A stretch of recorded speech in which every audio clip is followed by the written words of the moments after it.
লালমাটির রাস্তা, রাস্তার দুধারে শাল পিয়ালের জঙ্গল। এর মাঝেই ঝাড়গ্রাম জেলার প্রায় ২২ হেক্টর জায়গা জুড়ে আধুনিক প্রযুক্তিতে গড়ে তোলা হয়েছে জুলজিক্যাল পার্ক। জঙ্গলের নির্জন নিস্তব্ধতায় এক মনোরম পরিবেশ উপভোগ করতে ভিড় জমাচ্ছেন পর্যটকরা। শীতে দূর দূরান্ত থেকে পর্যটকরা ইতিমধ্যে আসতে শুরু করেছেন এই পার্কে, কিন্তু সন্ধে নামার আগেই ছাড়তে হয় এলাকা, কারণ পার্কের সামনে নেই কোনো রকম আলোর বন্দোবস্ত। সন্ধে হলেই ঘুটঘুটে অন্ধকার, তাই সূর্য ডোবা মাত্র সফর শেষ করতে হয় পর্যটকদের। এই মুহূর্তে আমি দাঁড়িয়ে রয়েছি ঝাড়গ্রাম জুলজিক্যাল পার্কে, কিন্তু চিত্র এক অন্য কথা বলছে। সময়সীমা থাকার পরেও কিন্তু এখনো পর্যন্ত পর্যটকরা বেরোতে শুরু করেছেন। কারণ একটাই, সন্ধ্যা নামার আগেই পর্যটক বেরোচ্ছে এই রাস্তার জন্য। এই রাস্তা বারংবার অভিযোগ করার পরেও কোনো আলোকসজ্জার ব্যবস্থা করেনি স্থানীয় প্রশাসন। কিছুটা হলেও মানুষ এখানে নিরাপত্তাহীনতায় ভুগছে, কারণ এখানে লাইট পর্যাপ্ত পরিমাণে নেই। তাই আমরাও এখন আর সময় এখানে না নষ্ট করে বাড়ির পথে বাড়ি ফেরার জন্য করছি আর কি। শুধু পর্যটকরাই নয়, সমস্যায় পড়তে হয় স্থানীয় বাসিন্দাদেরও। জুলজিক্যাল পার্ক ঘিরে জঙ্গল, আতঙ্ক, হাতির ভয়ে রাস্তা দিয়ে যাতায়াত করা যায় না। অন্যদিকে আলো না থাকায় দুর্ঘটনার আশঙ্কাও রয়েছে।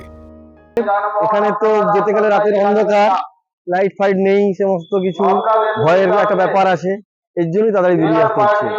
চারিদিকে তো অন্ধকার দিয়ে এরপর এত ভিড়, এত মানুষের দিয়ে করে অন্ধকার যদি থাকে, এই দেখুন না গাড়ি যাচ্ছে হুটোপুটিতে, কে কোন দিকে চলে যাবে একটা ভয়, দিয়ে করে অন্ধকারে যে ঘুরবো। চারিদিকে তো অন্ধকার, দেখছেন লাইট নেই, দিয়ে করে তারপর একটা হাতির তো উপদ্রব আছে। পঞ্চায়েত অফিসে অভিযোগ জানানো হলে তারা জানায় ঝাড়গ্রাম জুলজিক্যাল পার্ক পুরো এলাকার মধ্যে পড়ে। আবার অন্যদিকে পুরসভাকে জানানো হলে কোনো রকম সুরহার বালাই নেই। অন্ধকার হয়ে যাচ্ছে, বাড়ি তো ফিরতে হবে, লাইটের ব্যবস্থা নেই, দেখা যাচ্ছে হাতির তাণ্ডবও প্রচুর হয় শুনেছি। তো ঝাড়গ্রাম আগের থেকে অনেক উন্নত, লাইটের ব্যবস্থা করলে আশা করি খুশি হব, আমরা আবার আসতে পারবো। তার জন্য টাইমের আগে আমরা বেরিয়ে এলাম। সমস্যাটা হচ্ছে এটা মিউনিসিপ্যালিটি এলাকা, পৌরসভার মধ্যে এই এলাকাটা পড়ে। পৌরসভা এখান থেকে সমস্ত দোকানের ট্যাক্স নিয়ে যায়। পৌরসভার টোটাল দায়িত্ব এই এলাকাটা আলোকিত করার। এই দায়িত্বটা আলোকিত করার জন্য পৌরসভাকে দায়িত্ব নিতে হবে। এই পর্যটন মরশুম ছাড়াও আমাদের যে মাঝে মাঝে যে হাতির আসে, সেটার থেকেও আপামর জনসাধারণের যেমন রক্ষা পাবে, অনুরূপ ভাবে স্কুল, কলেজ, ইউনিভার্সিটি যে সমস্ত ছাত্রছাত্রীরা এই এলাকায় যাতায়াত করছে, তারাও পড়াশোনার ক্ষেত্রে অনেক ভালো ফিল করবে, কারণ হচ্ছে যদি আলোটার ব্যবস্থা হয়। তৃণমূলের নেতারা শুধু নিজেদের কথা ভাবে, জনসাধারণের সমস্যা নিয়ে কারোর কোনো মাথা ব্যথা নেই। কটাক্ষ বিজেপির। দীর্ঘদিন ধরে টিএমসি এই পৌরসভা দখলে আছে, এবারও দখল করেছে। পরিকল্পনাবিহীন পৌরসভা চলছে।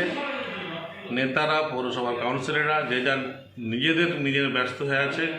জনসাধারণ কোথায় বিপদে পড়লো, কোথায় অসুবিধা হচ্ছে, সুবিধা হচ্ছে, কারো কোনো জায়গায় বলার কোনো স্কোপ নেই।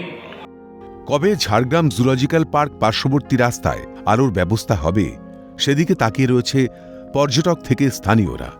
কিন্তু কবে এই এলাকার মানুষ তাদের নিজস্ব স্থান বুঝতে পারবে, কবে এই রাস্তায় নতুন করে আলোকসজ্জা লাগানো হবে, তার দিকে তাকিয়ে রয়েছেন দূর দূরান্ত থেকে আসা পর্যটক এবং স্থানীয় মানুষ। ঝাড়গ্রাম থেকে বিদেশ বেড়া, ক্যালকাটা নিউজ।